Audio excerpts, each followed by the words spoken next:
Hey guys, my name's Tumi.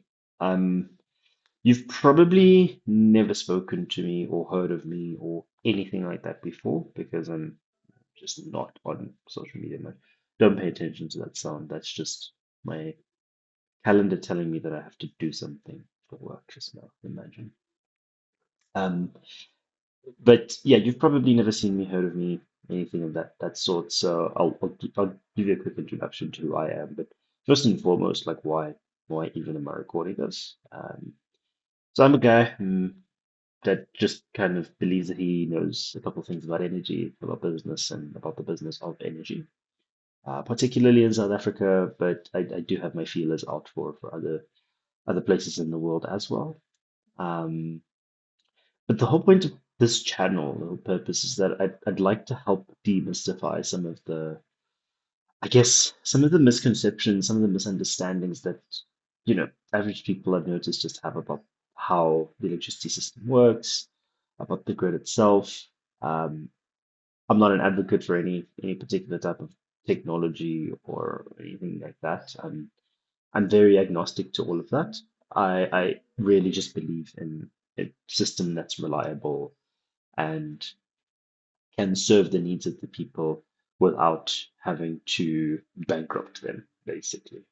We've obviously seen how the price of electricity has been rising, not just in recent years, but pretty much all of my adult life at the very least. So the next thing you're probably wondering is like, what the hell qualifies this guy to even begin talking about this? And I can give you a little bit of background. So basically, I've always had a bit of a passion for energy. So firstly, don't ask me hard questions. I'm not an electrical engineer, but I do have a background in mechanical engineering. So that's what I did my undergraduate undergraduate in. Your English bundles are really depleted. But yeah, I did my undergraduate in mechanical engineering at Wits in 7 years instead of 4 years. It just be like that sometimes, right? Um, so I wasn't snatching the academia out of the park, but I did genuinely have a passion for energy and energy systems, and that's I can link up some of my work. It's posted on ResearchGate if you're really interested and you want to watch it. It's your pick there. If you want to read about like hybrid electric trucks and cryptocurrency mining waste heat recovery systems and all that. I'll link it up. You can have a look at it. I'm very proud of that particular bit of work. But there is other stuff that I've done before as well. But moving along ever so swiftly. So uh, the reason I'm so after graduating, this was quite the dilemma. I had the pleasure of graduating in the peak of 2020. So we all know what happened in 2020. Believe it or not, that was 5 years ago. Um, but basically, a lot of engineering companies were, uh, for the most part, downsizing their operations. They weren't hiring new people. They were actually retrenching quite a lot of people for the most part, and some of them even being experienced hires. So that's after about 6 months of applying nonstop basically every single day, sending applications out, not even getting an interview. I think I probably got a handful of interviews between South African and international engineering companies. And that's when I was like, no, guys, you know what? I need to pivot because I refuse to be a graduate that's just going to sit at home applying for the next 2 years and hope and pray that I'm going to get something. I need to take my fortunes into my own hands, basically. So then I was like, okay, what is the next best thing that I can do? Well, I was like, okay, cool. I'm not um, an operational administrative wizard per se, so I'm not going to go do that type of work. Not really me. Should I go be a barista because I love coffee? It's COVID, like coffee shops are also kind of suffering at the minute. And then I was like, you know what? Actually, there is a skill set that I have developed in the past that I can use. So just to take a step back into varsity for a second, I did have the experience of co-founding a business. It was called the Student Directory. It was basically an Airbnb for student accommodation. So it didn't actually end up taking off, but we did get some good traction initially commercially. So we managed to sign one of the biggest student accommodation providers in the country. And it was just literally, if we just implemented it a little bit better, probably wouldn't even be having this discussion right now. It was, yeah, it was very close to taking off. But you live and you learn how to scale a business and everything. And I've been learning quite a lot about that recently. But coming back to my dilemma uh, and what skill sets I've got. So I've got the skill set of I know how to go into the market, talk to partners, talk to customers, get contracts signed, negotiate commercials, all that type of stuff. So I was like, okay, cool. Let me go and find a sales job. It just makes the most sense, right? Um, Bugger. Anyway, so I started applying for sales jobs, and almost immediately I started getting interview after interview after interview after interview. So I was like, okay, this is interesting. It turns out when you're in a crisis, companies really need people that are going to help them make money. Go figure, right? Um, but anyway, so the sales job that I ended up getting or was with a financial services company called W Tax. You can go check them out, wtax.co.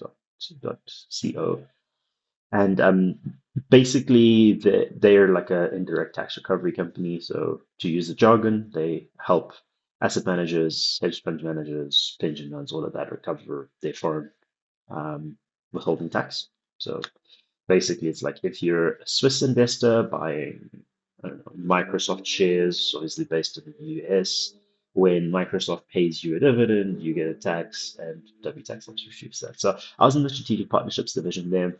We did a lot of um, you know, sales, cold outbound, finding new partners, setting up meetings with them, negotiating the commercials, and that was a great time, a great company. Um, I did that for a couple of years. And then at some point, I was like, you know what? This is all fine and well. I'm having fun. I'm making some really great friends. Uh, you know, making some decent cash. Like it's fine. Like I don't really have a reason to leave. But I was like, well, I'm kind of getting tired of, and with due respect to rich people out there, making rich people richer. I was like, it's cool. Like it's fine. It pays the bills. But it's not really fulfilling for me anymore.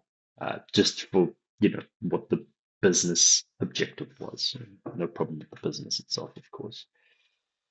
So then I was like, no, man, I feel in my heart of hearts that I really want to do something that's a lot more impactful, that's going to mean something, not just for me, but for people I care about, for my country, all that type of stuff. And if you haven't got one, I want to get, I'm South African, by the way. Um, but basically, I was like, wait a minute. I have a passion for energy. I haven't really given this passion any sort of attention or love or anything like that for a very long time, a few years at least since I graduated.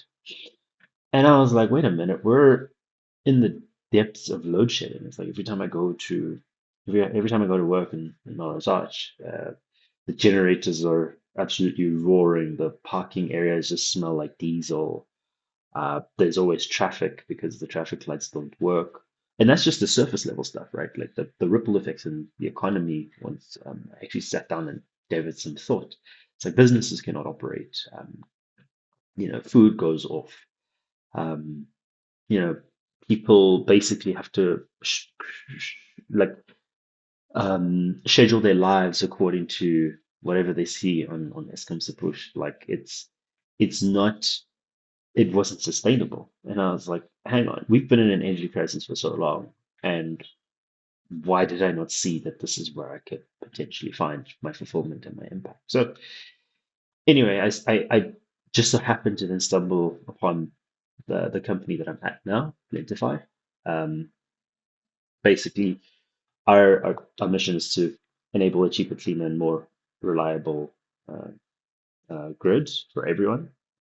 Obviously, a South African company, But we also do have global aspirations, so it's a different discussion for a different day. But anyway, so I started off in a sales, like pure sales job, like, go pick up the phone, call solar installers, property companies, all that type of stuff, and sell them our technology. Um, and just to kind of give you an idea of what we do, we're a smart energy company. We basically manufacture AI-enabled um, hardware that you connect to different appliances in your home to make them more energy efficient. And the really cool thing is that they can talk to each other, both in an individual home and also across a grid. So if you're in a complex, all of the bots can talk to each other. If you're in like a municipality, they can all talk to each other and basically turn devices on and off, creating something called a virtual power plant, which I'll explain in a different video. Um, but yeah, that's where I'm at the moment, and that's having been steeped in this industry properly for the last few years, and pairing it with my genuine passion that I had before. I was like, you know what? It it's maybe time for me to start sharing some of my thoughts. I'm not like the most qualified and most intelligent person in this industry. There's so many smart people, but I thought it would be really cool to kind of just share some of my thoughts, help you all understand kind of like how this all comes together. What is load shedding? Why does it happen? What is load reduction? Why is it different to load shedding? Um, what's happening with the energy transition? We keep hearing energy transition. Cost of electricity is going through the roof. Everyone's getting solar. Um, yeah, like it's a very interesting time that we live in. We live in very not turbulent, but things are changing, and whether you agree with it, you disagree with it, that's a whole other. That could be a video on its own, actually. Is the move to renewables the right move? Is it the right move for the average person, for the country, for the world? Um, yeah, that's I'd like to field some of those discussions and put them up for conversation. What are the YouTubers say? Like down in the comment section down below. Um, yeah, you know the drill. But yeah, this is just a pilot episode. I talked too much, and I thought I might as well just at least talk too much and get some engagement and see where we can take this for a little bit of a community. Um, get some good conversations going, and then we'll see what happens after that. If you made it this far, listening to my rambles, thank you so much. Uh, I'm not too sure what the next episode exactly is going to be, but I think it's going to, like I said at the beginning, follow the general trend of like demystifying the energy system, demystifying the energy transition, demystifying some of the technologies that are out there, and just getting some conversation going. Like there's so much that could be discussed here, and I, I put myself out there and say if you have some ideas as well, like feel free to shoot them over, and we'll see what we can do with them. But for now, thanks for the listening to this very long pilot episode. I look forward to chatting with you guys again soon, as soon as I figure out what the hell I want to talk about. I should probably get back to work. Cheers, guys.